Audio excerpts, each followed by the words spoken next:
I hit the live button. I hit the live button. Yeah. Sorry, sluggish morning for me. Hey. Well, and I didn't sleep very well. I slept better last night. 2 nights ago, the cats, I think I kind of alluded to it. Yeah. I had one of my bedroom windows open and my daughter wasn't home. And so they came in my room. I thought they were going to be good. No, they decided to at 3 a.m. brawl and like have these like demonic screaming fights at each other over who was going to sit in the open window to get the night air breeze. Always the best. So guess who ended up shutting that window at 3 a.m.? Kicking the cats out. Yeah. I know you're a cat fan and not a cat fan, so you're just like, I wouldn't even go there with the cats. Yeah, no. My daughter's cats. Yeah, I at one point in time I liked cats when I was young. Mm-hmm. But I'm not so much of a cat fan anymore. So I am a dog fan, but cats, it's rough. But anyhow, let's get this little ditty on the road here, Holly. Right.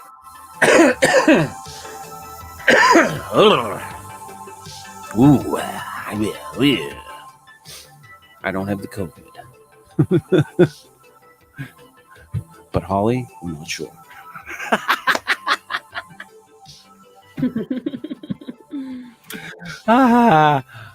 Shit. Yeah. Welcome to Slip Into the Night. This is episode 33. Agartha. Inner Earth Theories. Journey to the Center of the Earth. The Lost World. All that happy horse shit. Which is interesting. I was telling Holly before the show, I'd found these interesting Kindle mega packs of old pulp authors, and one of the ones that I decided to grab early on was the Lost World mega pack, which is all these different authors who did stories about these inner Earth fictional stories, which was quite popular in the early 1900s. But I did look into the 2 articles that you sent me, Holly. Yeah. It's like such bananas. It goes like, okay, so the first one that you sent me was very, I would call that one very benign. Like, it was very simple to the point. You know, it went into it. It is bananas, I guess, in a sense, but at least it wasn't like, there weren't like thorough explanations. I didn't see in that one too much. It was just like, this is it. In that first article you sent me. Then you sent me this other one, which was like a fucking novel. And that one I was just like, whoa. Like, this whole like explanations, and like there's talks about like like a dude was it in the other article that talks about the dude that had the flight that went underneath the earth? Admiral Byrd. Yeah. So that is part of the... Was that the first article or the second one? Because the second one was insanely long.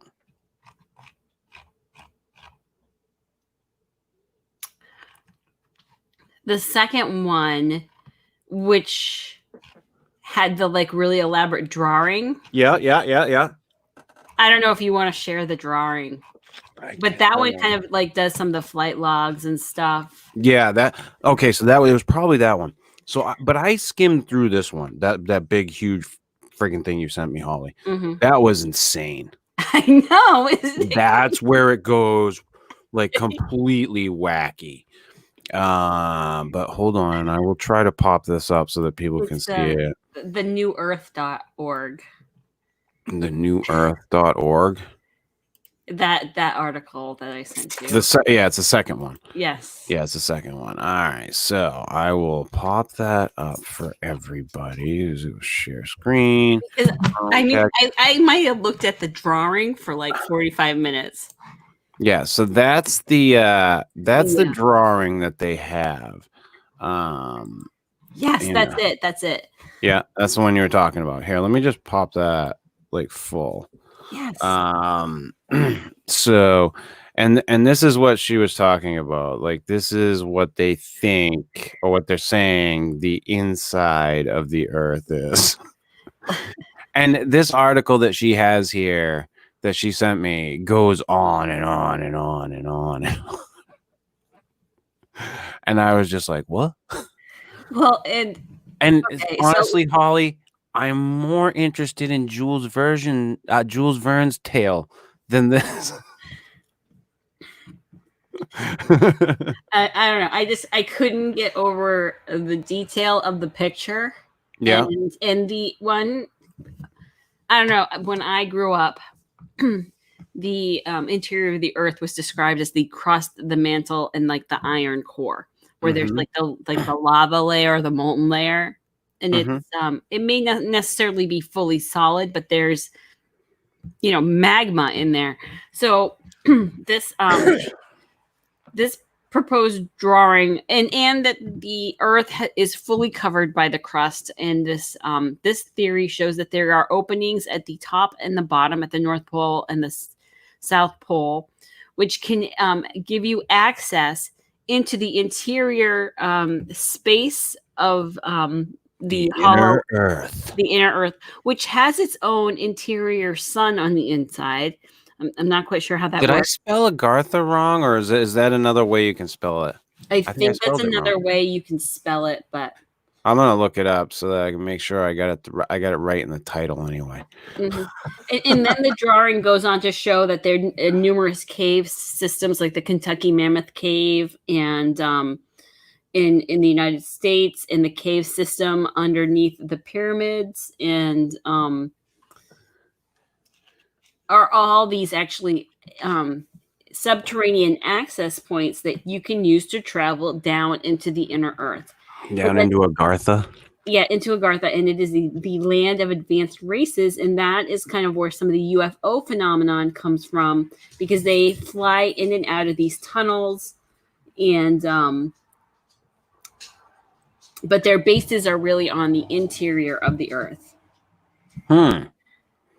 So if you can see at the top, and you can see the Admiral Byrd's flight of 1947, which he is saying that he flew his plane into this subterranean opening at the North Pole, and then flew into inner Earth, and then came out. Right. And so that he is saying that he had a first-hand experience of inner Earth. And there are people who say that they meet inner Earth people, and they have inner Earth relationships. Is there a plenty of fish for inner Earth? That's all. I think they're probably more like match people because they're supposed to be advanced. Oh, so that's all eugenics? Could be. I don't know.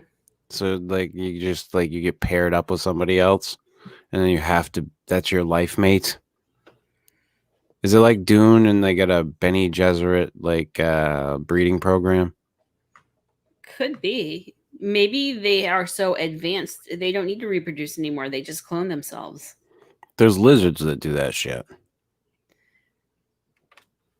There's a whole like group of female lizards that just clone themselves if they can't find a mate. The parthenogenesis. Yeah, it's pretty neat shit. But well, I mean, there's plants that kind of just like split off and are essentially clones of each other. Yeah. Yeah, we're live, Jason O. Yes, welcome back, Jason. Yeah. It was a really wacky theory when I started going down like the little thing. I read through that whole first article I think that you sent me, and I was like, okay. I'm like, all right. I'm like, I can see at least giving it a go, as they say. But then I as I got into this one, excuse me, the one that where I have the image that's up now that you can see. For those of you that are listening on or watching on YouTube, if you're listening on the podcast, you can go onto the YouTube channel and catch the image that we're showing. But anyway, so I they go into this whole Agartha inner earth stuff, and I'm just like, wow. You weren't fucking kidding, Holly. That it gets pretty damn wacky. Like it gets wacky to the point like where the books that I was just citing to you, like Edgar Rice Burroughs, fucking Jules Verne, these people believe that shit was real. Well, because one in that like 19, I don't know, is it 1940 something or 1956? Admiral Byrd's, he's presenting it as a real expedition that he did. Yeah. And then people who are proponents of this point of view say things like the United States government does not let planes fly over the poles, and that's because they don't really want people to know exactly where these entrance points are. Yeah. It's a theory. I think I'm going to do some research on this one, Holly. I'm going to read me some fictional novels. Mm-hmm. And I'm going to come back with a theory. A theory, huh? Maybe like an over-embracing arc between the authors. Mm-hmm. That's what I'm going to do. That's going to be my inner earth theory.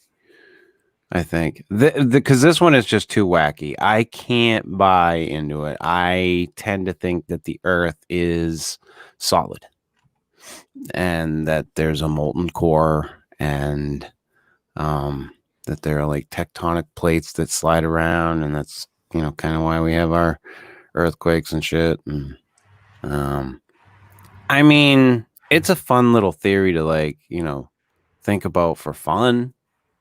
I like this one kind of like I like John Teeter. You know what I mean? Well, I think this is kind of like, I think your last slip in the knot Freudian slip show, you talked about gin. And it was like a 2-hour show, and you spent like, I don't know, maybe 30 minutes on gin. And you pretty much like, I don't believe in gin. Yeah. Is why I was like, oh man, we can use this, but I think you're gonna just No, I don't mind us talking about it. Like, I have no problem. I think you should talk. I think people should talk about it, and why is this such a phenomenon? Because a lot of people are really into this idea. Yeah, they really believe in it. And it's well, look at the flat Earth thing. People, the flat Earth people are so passionate, like crazy passionate. Mm-hmm. Like, I watched that whole flat Earth documentary thing that they did with my son, and him and I just sat there, mouths agape. Mm-hmm. Like he like the whole time I could just tell he's like looking at me. He's like, these people exist. I'm like, yes. Yes, they do. Yes, Jason. I did originally title it Gin and Tonic. I changed it as I should have. It went back to what it should have been fucking titled in the first place. So I think it's so interesting though with this idea. It gets tied into the UFO phenomenon, and it also gets tied into like government underground bases and alien underground bases, and it just like it spider webs into all these other kind of alternative belief systems, which is very fascinating to me. And I'm not trying to like, if you really strongly believe in this point of view, I'm not. I want to have a conversation because I want to understand it a little bit more. Well, I mean, listen, there is a very interesting place called Darankuyu. Yes, I was actually thinking about this morning. Where people lived underground.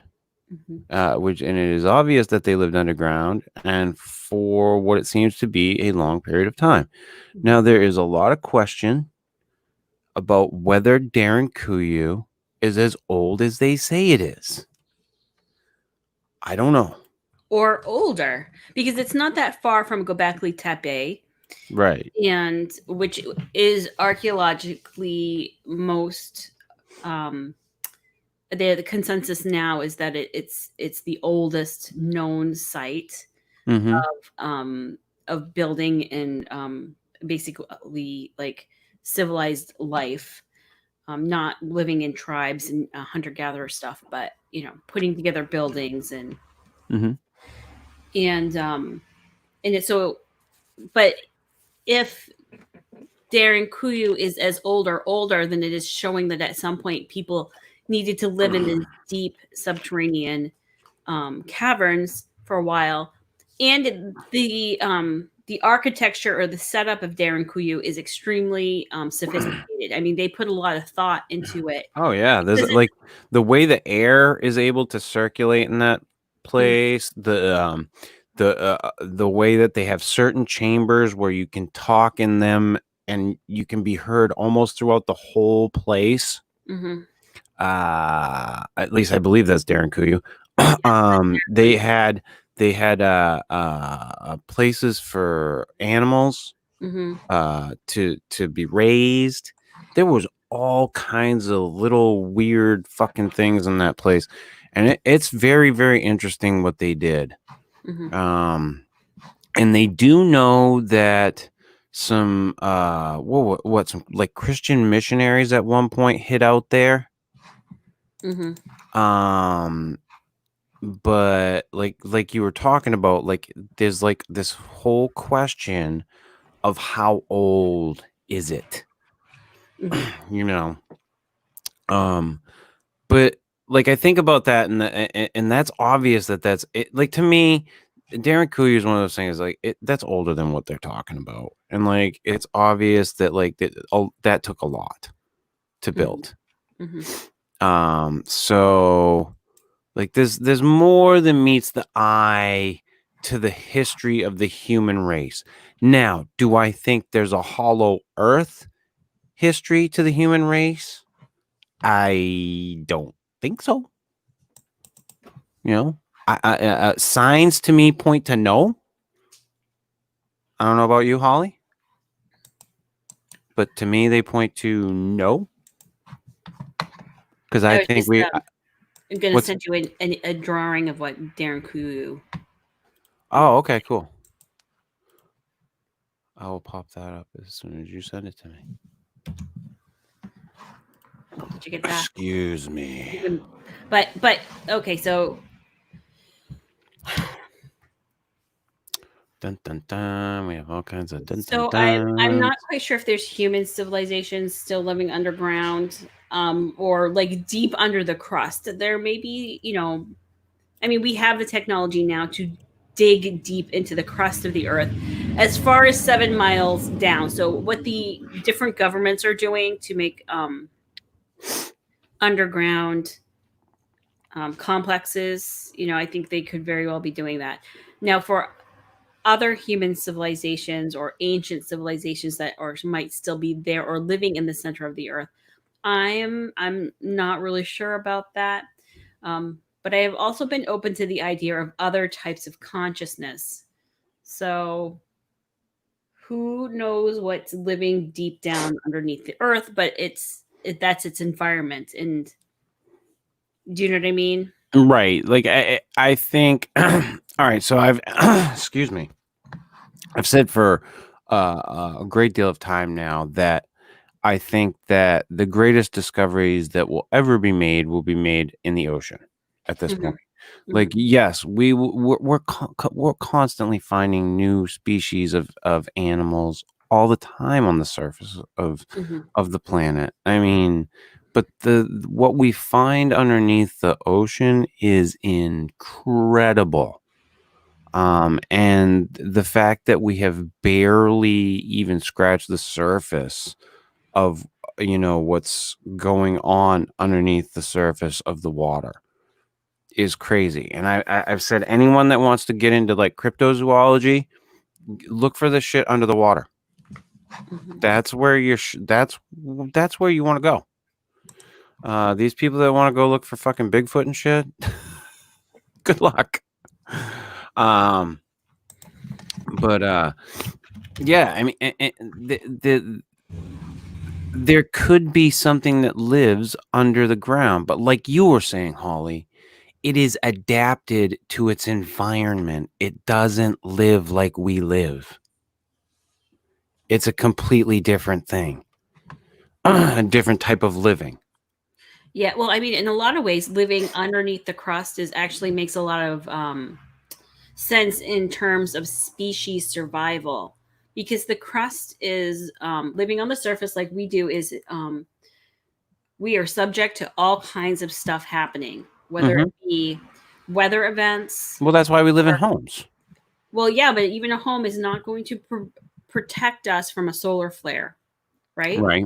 It's not going to protect us from a big comet hitting the planet, which is one of those things that they think happened to trigger that, when one of the ice extinction level events.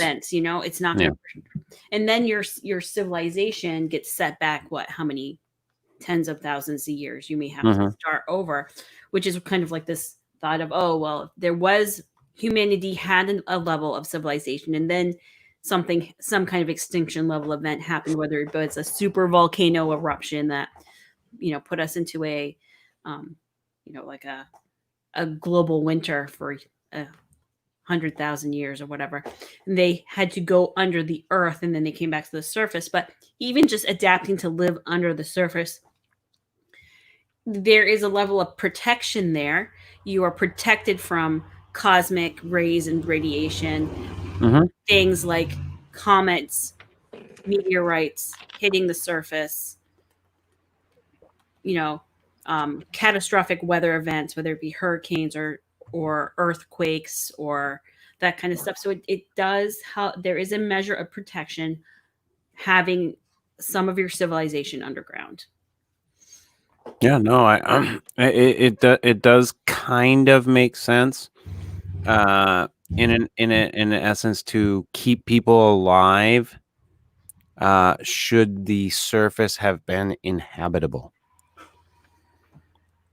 And I think there could have been a time for that, in our past. I've said from a long time that I think that humans are a species with amnesia. I tend to agree with Graham Hancock that the history of human beings is one that we've forgotten, because it got erased and then it was gone and there's nobody to pass it on.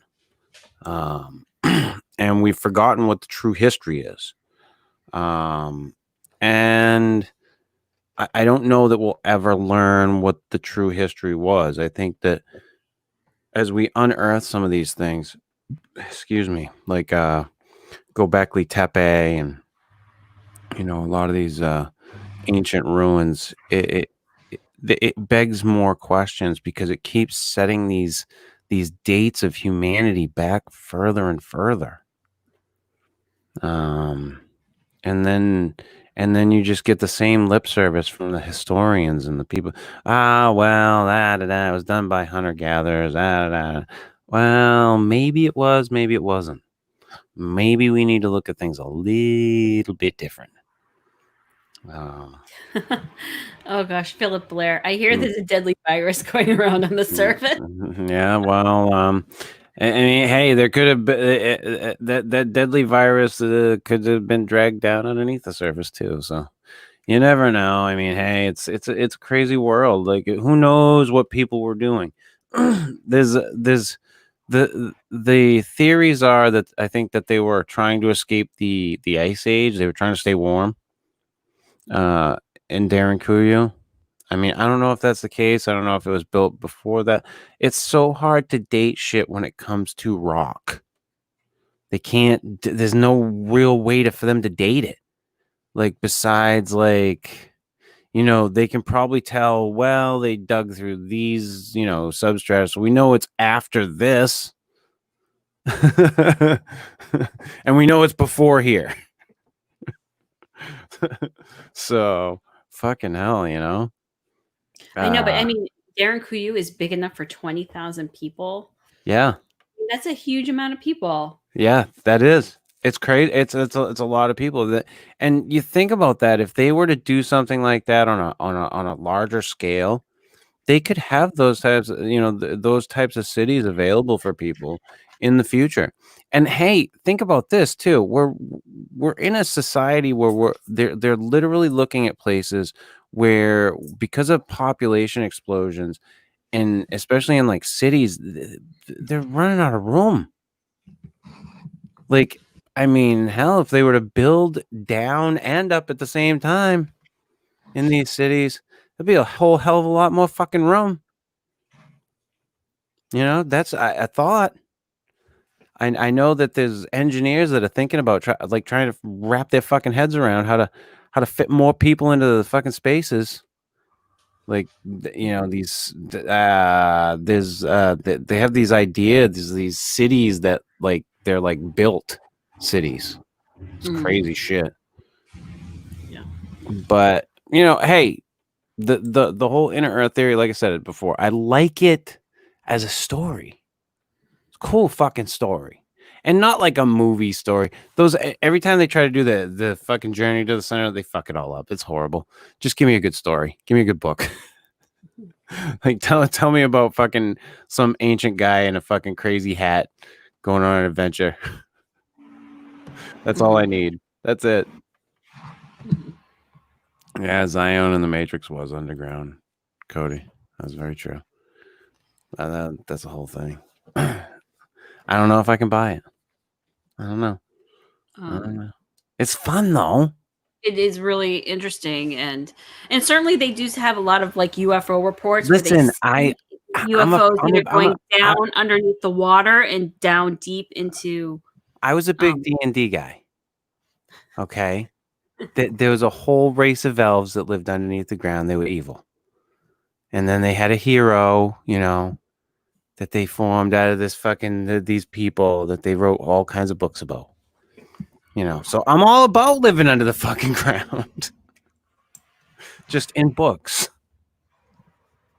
But I agree with you, Holly. There's a whole thing about UFOs coming out of the ocean, whether or not they come from underground. Could there be underground bases? And listen, hey, we live in a society now where the Pentagon and the government has come out and said, yeah, this is like a video we're releasing it. We don't know what the fuck it is.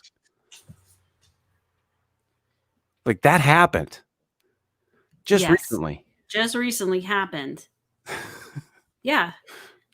And there are as many or more underwater UFO reports as there are like in the air. If I'm remembering correctly, the one that was released, or one of the ones that was released, came up from under the water, and then it flew across the water. And the entire time that they were tracking this thing, or trying to track this thing was actively trying to jam their radar. I mean, and so we now live in a time where this has happened. Okay.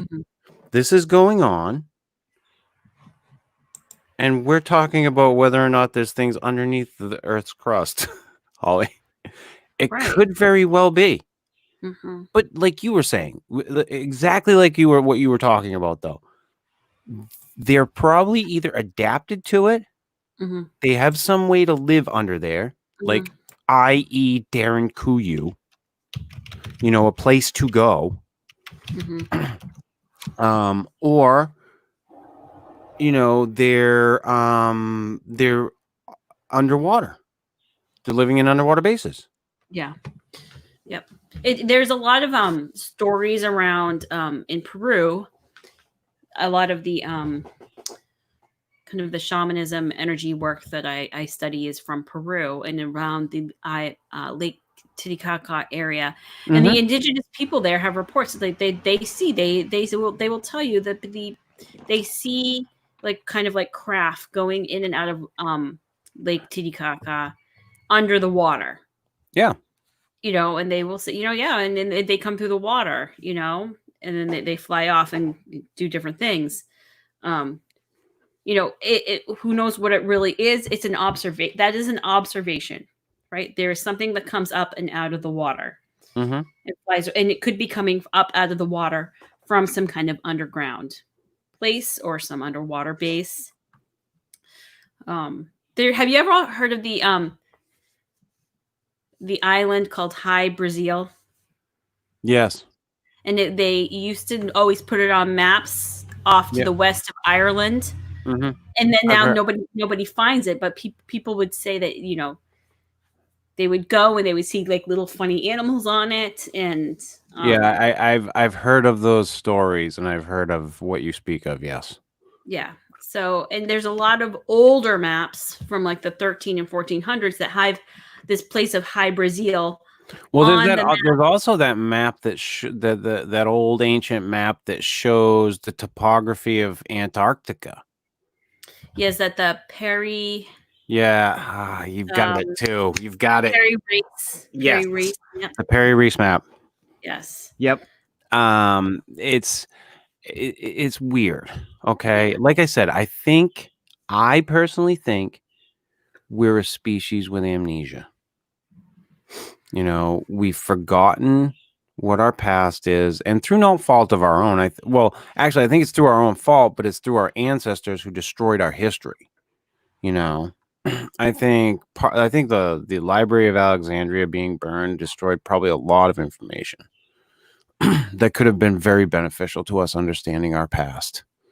But hey, it is what it is at this point. Maybe someday we'll find something that will help us to understand it.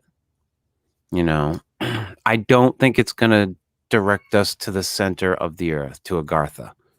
I don't think we're going there. Mm-hmm. I mean, if it exists, Holly, we'll go. We'll fucking plan a fucking, a vacation to Agartha. Well, all the stories say that it's like really warm and like tropical there. Well, then fuck. Yes. I mean, I'm looking for warm and tropical. And are they coronavirus free? Because I would fucking love to be able to just go walk around and not worry about shit. You may not have to take your face mask to Agartha. Or worry about having a face mask inciting incident and possible altercation. Yeah. Are they rioting in Agartha? No, well, they say there's a lot, because it's also not just Agartha, but like other kind of cities of high consciousness are often located in the inner earth, like Talos and Shambhala, and a lot of the theosophist information that is channeled, and they are channeling information from consciousness that they say is located in the inner earth. And I think the one of the crazy maps you showed shows the city of Shambhala in that inner earth realm. Yeah, it did on that one. It's one of the links you sent me. Yeah, so but that doesn't, to me, if it's coming through as channeled information, it is not necessarily a physical place. It is something that is coming out of the mind and out of potentially the imaginations of or the collective consciousness of human beings. Right, which I don't necessarily think is always the proper information, I guess. Like, that's a strange place to be in the collective consciousness. You know what I mean? That's it can be a very ever-changing place. It doesn't stick to one mode of rules. The collective consciousness. Right. So I think everyone who I read channeled information from time to time, I think you always have to take it as a grain of salt. I think you also have to kind of know that it is a point of view and is not the truth with a capital T. It is the channeler's truth, or whatever being that they're saying that they're channeling, that being's point of view or truth, but not necessarily the capital T truth or anything based in solid three-dimensional facts. But oftentimes fun as hell. Yeah. Oh yeah. No, that's the part of it that I like. And that's the thing like that has always kept me like in and interested in all of the things that I've remained interested in, be it, Bigfoot or UFOs or the Loch Ness monster or the Mothman or all, or the other strange stuff, like the occult, the stuff that we deal more with on this side. I like where it takes me. And sometimes when it takes you there, when you go down those little roads, you learn something too. So it's worthwhile, I think, all in all. Like I've gotten to get into some really cool stories and check out some really cool stuff. And, like, maybe like further down the road, we can do some stuff about some of those inner earth fictional stories, which would be cool. And I'm not talking like the fucking bullshit on TV. Like good actual like written fiction. The people put out some a lot of great stuff. Great stuff. So, Katie, for some reason it takes my mind to Easter Island and those half-buried statues. Yeah. Like what? That is a show unto itself, but oh yeah, fuck yeah. What's going on Easter Island? The Moai. The fucking weird ass Moai. That's some weird shit on Easter Island.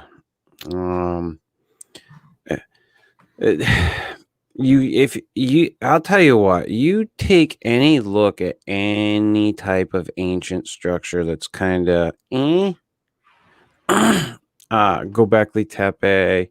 What's that one down with the H blocks, Holly? Pumapunku.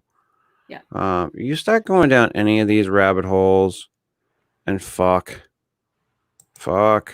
It's question after question. The answers beg more questions. And it's one of those things where I love it. I like shows like Ancient Aliens. I'm not sure if Ancient Aliens are what happened. But I like those shows because they highlight those ancient places, those those archaeological structures. It's awesome. And it takes your brain into this loop of what the fuck was going on. Was it us? Was it a different race of peoples? Was it a different stage of humanity? What the fuck was it? And like once you start going down that rabbit hole, like it's like a fucking Alice in Wonderland trip, like that you never expected. Because it just takes you further and further. The more you look, the further you go. The further you go, the more you look.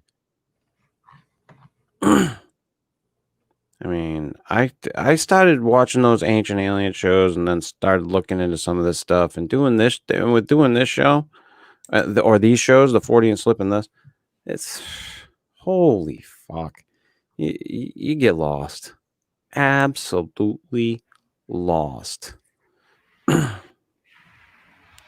So, and I'm just glad like I haven't had anything like really obsessive in a long time when it's come to these topics. Like John Teeter was probably my last really obsessive thing that I had found. Like all because my roommate brought me home a CD with an MP3 on it of a Coast to Coast episode. And he was like, "You've got to listen to this." And from there, I like spent like almost a month just lost. I was out of work. I was collecting unemployment, and I was literally like day in, day out reading fucking message board posts. And by the time I was done, I was just like, what the fuck is going on? Is time travel real? And of course now I look back and go, yeah, no, probably not. I mean, in the effect of, yes, you were there in time and now you're here in time. That's time travel. But otherwise, I don't know. And I don't think so right now. Or is it? I don't know. I don't even know anymore. See, you start going down those holes, Holly. You lose your orientation. Yeah. You don't have a compass.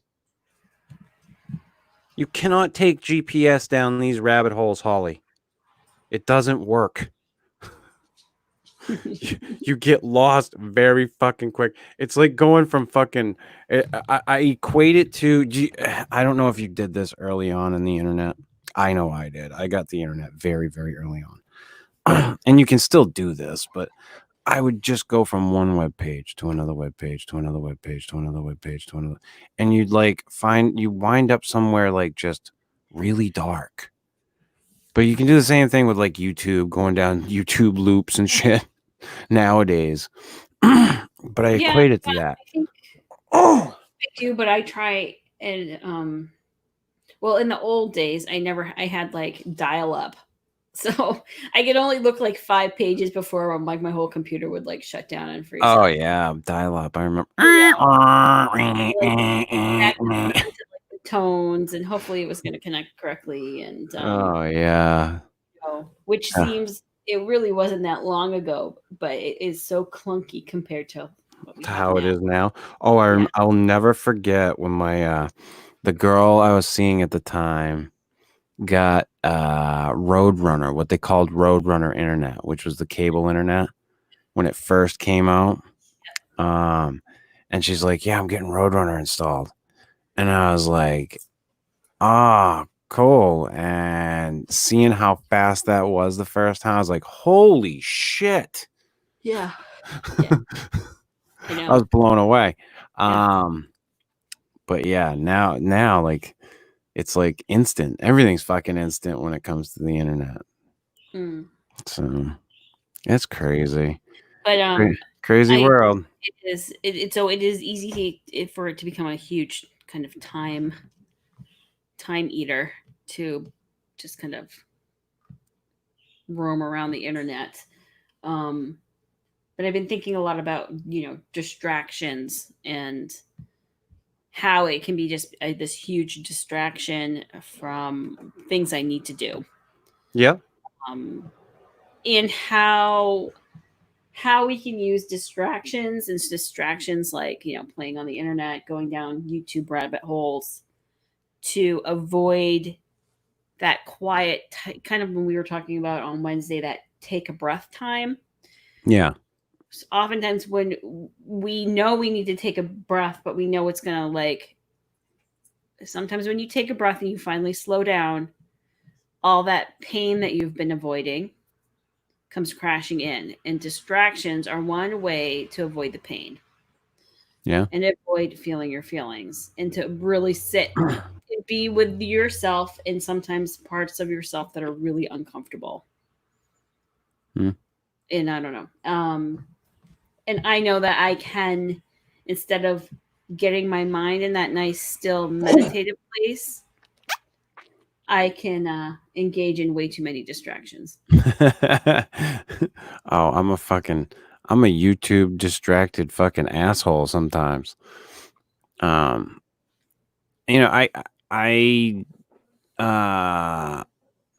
do a lot of research on YouTube, which can, like, if I can stay focused is good. But can lead to some bad situations there. A But curiosity allegedly killed the cats, right? So yeah, and yeah, that's the you warning with curiosity, is that it can. it's a good tool if you use it properly, as with anything else. You know, like it's not good or evil, it's how you use it. Agreed. You know, that's how I look at the internet. It's not good or evil, it's how you moderate it. Some people do very well at that. I know I am going to unplug from everything in July. I've already decided I'm scheduling everything ahead of time for a week out. I'm shutting off the eBay store for the week. And I'm not looking at social media. I'm not looking at fucking YouTube. I just want to for the week. Like I might listen to the radio because I have satellite radio. I might do like listening to my radio show and stuff like that. But I do not. I just want away from it all for a whole week. I need it. So I've decided to do it. And I'll be honest, fucking Katie, God damn you, you're the one that fucking convinced me to do it. But yeah, I am gonna do it in July while I'm on vacation because I just fucking need it. And I was talking with you earlier about where I may do the show. I don't know. Where I want to unplug, I probably won't. Or what I might do is pre-record one and put it out for your fuck. Oh, because you fucked up when you wrote it the first time.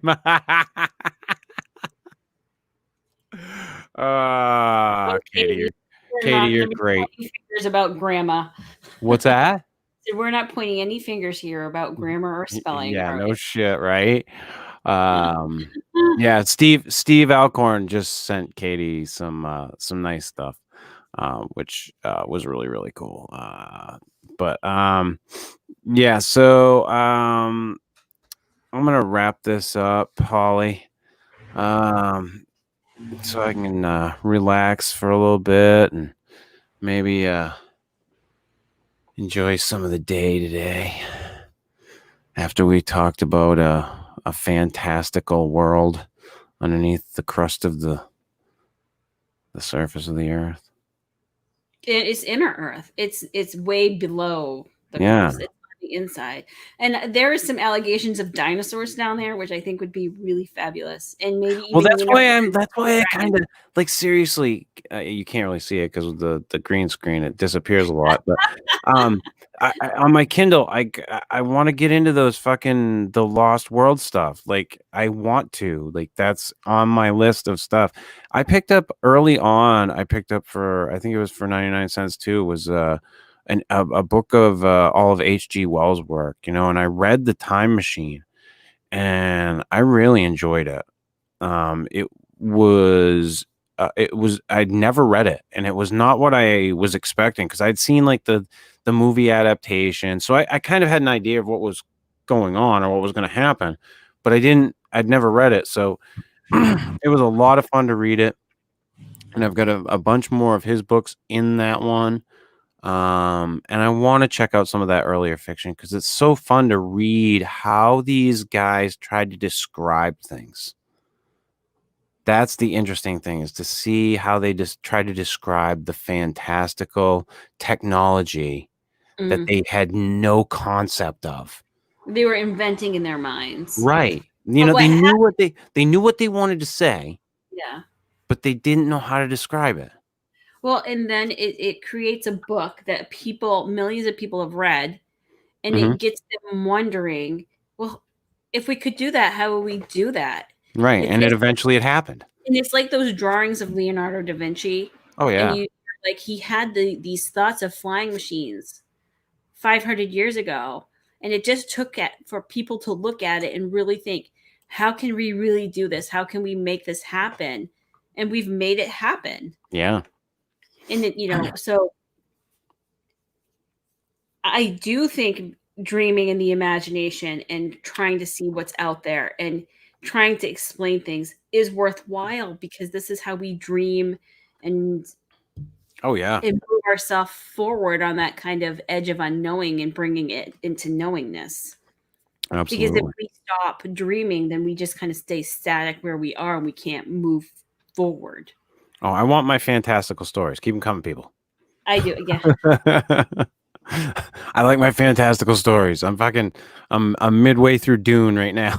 So, the Dune, or the original 6 books of Dune written by Frank Herbert. I'm right in the fucking middle of it. And yes, by the way, Katie, I'll be done with Steve Call's book by tomorrow, without issue. So I'll get through that too. But yeah. As far as we can always go back down this road again, Holly, or back down this cavern, We can if you will. dive deep into the inner earth again, and That's right. yeah, We can take a flight through the poles, if you will. probe the poles. Those two. But yeah. Until then, do you have a day off coming up this week that you know of, Holly? No, actually, well, I don't know what's happening, other than I've been told that we are going back to our regular schedules. They have We now return you to our regularly scheduled program. Sort of, Already in progress. Holly's life will resume. Well, no, it is resuming in a new way. So my regular, I'm. It's gonna be different, but the same. So I am now allowed to work my full hours instead of having to take a pandemic day. I can't work more than 40 hours. So I don't really know what that's going to look like. So this is part of the ever-changing work bananas. Yeah, and everybody's going through it right now. So through it. So I will keep you posted off show on what's going on, and what I think would be another fun, perhaps fantastical topic to. Okay. It's not too often when I feel like I can send you something and you go, "Wow, heard that." That's. Well, I mean, I've heard about like inner Earth stuff, but I mean, it gets crazy. You did not know the full extent of the. No, I didn't know how crazy it got. So, but yeah, so we'll be back probably next Saturday with another show. And until then, everybody stay safe, and enjoy your week. I will be on air tomorrow night with Steve Culls, KT, and Steve Alcorn. Matt is taking the week off this week, and we will see you then. Until then, have a good time, people.